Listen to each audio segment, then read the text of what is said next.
These are the weirdest decisions in football history. The first in this video comes with a little bit of insanity, because tell me why a referee would shoot a coach who disagrees with him. That's just ridiculous, but it did happen. In 2004, there was a match in Contentions, South Africa, between two local teams. It was an intense match, but the whole back and forth started with a yellow card awarded to one of the players, and this time the referee settled it with a bullet. What? Everyone knew it was going to be a heated match, but no one could have predicted the violent turn it would take. The yellow card made both teams square up to each other, and just when things were on the brink of boiling over, the referee drew his gun and fired at the Marseille coach. Tragically, the coach lost his life, and two players were also injured in the process. The police argued that the referee acted in self-defense, but we know a cover-up when we see one. The incident left a deep stain on South African football worldwide. If you would think that was crazy, look at this. How do you miraculously recover from a seizure and play a World Cup final the next day? It's truly surprising, but let the mystery of Ronaldo's departure and sudden return to Brazil's starting lineup for the 1998 World Cup final against France still remains one of football's biggest mysteries. And I'm not talking about Cristiano Ronaldo, no,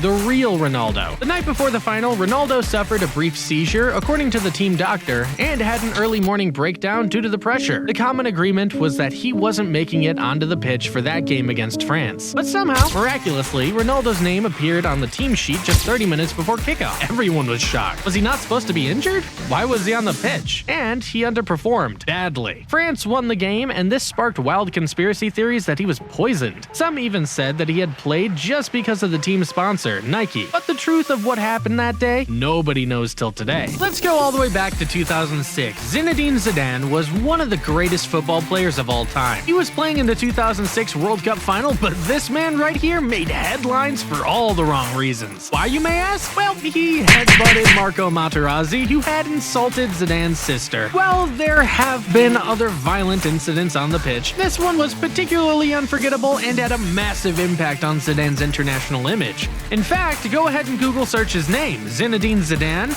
The second suggestion is Zinedine Zidane headbutt. Go ahead and try it. He was given a red card in that particular game, and France went on to lose the final, ultimately causing Zidane to retire early from football. Players like Zidane believe in retiring when the ovation is high and everyone's singing their praise, but not David Beckham. He joined LA Galaxy at 31 years of age while he was gradually leaving his prime. The move shocked everyone, but he clearly got the better end of the deal. $250 million in potential earnings over a 5-year deal? That's ridiculous! He was supposed to bring the desired attention to American football as Pelé did, but he was only just a big-name player. Back in the day, Pelé did make some waves on American soil. He pulled in massive crowds, won hearts left and right, and basically made soccer a big deal in the land of baseball and football. See what I did there? I called it soccer instead of football. You'd better subscribe, because I'm not doing that ever again. Pelé became a household name that even non-soccer fans knew and admired. And let's not forget his last match with the New York Cosmos. A whopping 75,000 fans showed up to witness one of the greatest footballers ever. Pelé even brought in some of the biggest soccer stars from Europe and South America, even if they were past their prime, to boost interest, like the legendary Franz Beckenbauer and George Best. Think of a football club organizing a party for chimpanzees. Crazy, right? Well, it happened. Chimps' tea parties was a controversial but popular form of entertainment in England for most of the 20th century, until it was banned in the 1970s. As you might expect, it involved dressing chimps in human clothes and making them have,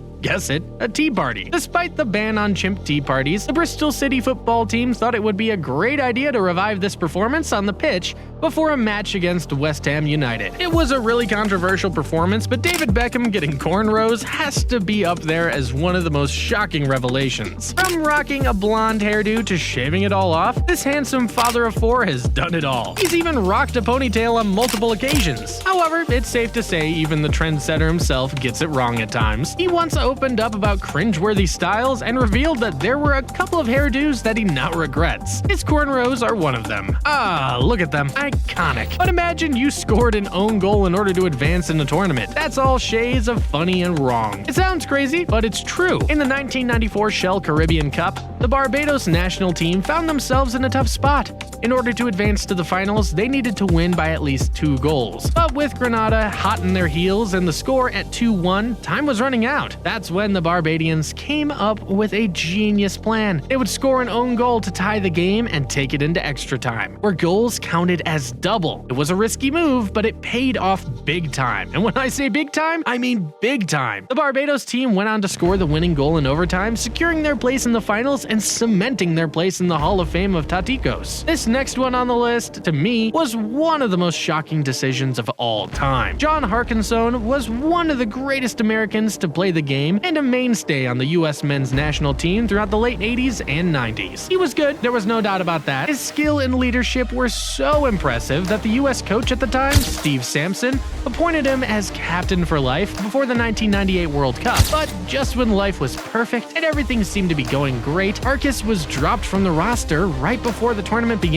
Nobody saw it coming, but why would the captain of the team be dropped all of a sudden? Well, it was later revealed that he had an affair with the wife of his teammate, Eric Winalda. Sheesh, that is insane. An affair with a teammate's wife? Wow. However, Arcus remained determined to play his heart out on the field. Later, he published a revealing autobiography titled Captain for Life and other temporary assignments. Sad, but he tried to amend his mistakes. Imagine defrauding the whole Premier League. Seems impossible, but that's exactly what Ali Dia did. In 1996, Ali Dia, a little-known Senegalese footballer, pulled off one of the most epic cons in footballing history. Thinking of it just drives me nuts right now. With failed tryouts and a string of small-time appearances under his belt, he decided to spice up his CV to break into the big leagues of English football. And how did he do it? Dia's friend called up Southampton manager Graham Souness, disguising himself as the legendary Liberian striker George Weah, and claimed that Dia was his all-star cousin who had played for Paris Saint-Germain